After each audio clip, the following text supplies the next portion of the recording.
A box contains 40 identical balls, of which 10 are red and 12 are blue.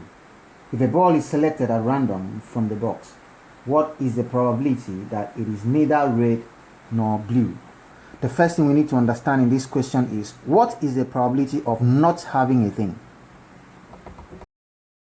The probability of that thing not happening is going to be 1 minus the probability of it happening. So I say 1 minus the probability of occurrence. Okay?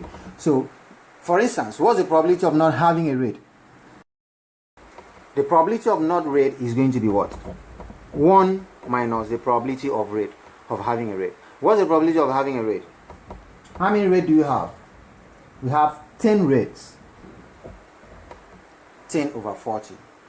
Is that okay? This is the probability of not having a red. That means you must first know the probability of having a red, and then you take it out from one whole. Is that okay? 1 minus the probability of that thing happening. Now, what's the probability of having neither?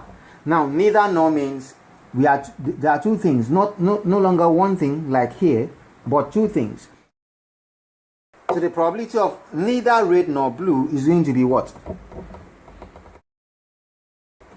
That is it.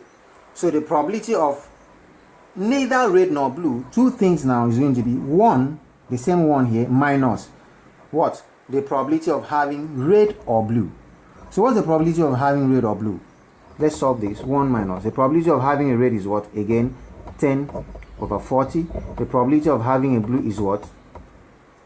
12 over 40. But how do you treat all in probability? The probability of having this or this means you add the two probabilities. So we are going to add this and subtract this from this. To correctly represent this, we must put this in bracket, meaning that we are subtracting these two things from 1. So let's solve that. That becomes, what's this? It has a common denominator, 40, right? I can go ahead and add the numerator, 10 plus 12. That becomes 1 minus, what is this? 22 over 40, right? 10 plus 12. Now let's solve this. Again, denominator of 40. 1 into 40, 40, 40 times 1, 40. Minus 40 into 41, 1 times 22, 22. So that becomes what? 40 minus 22 is what? 18 over 40. Now, something can cancel. 2 goes in 9, 2 goes in 20, right? So we have 9 over 20. And what option is that? That is A.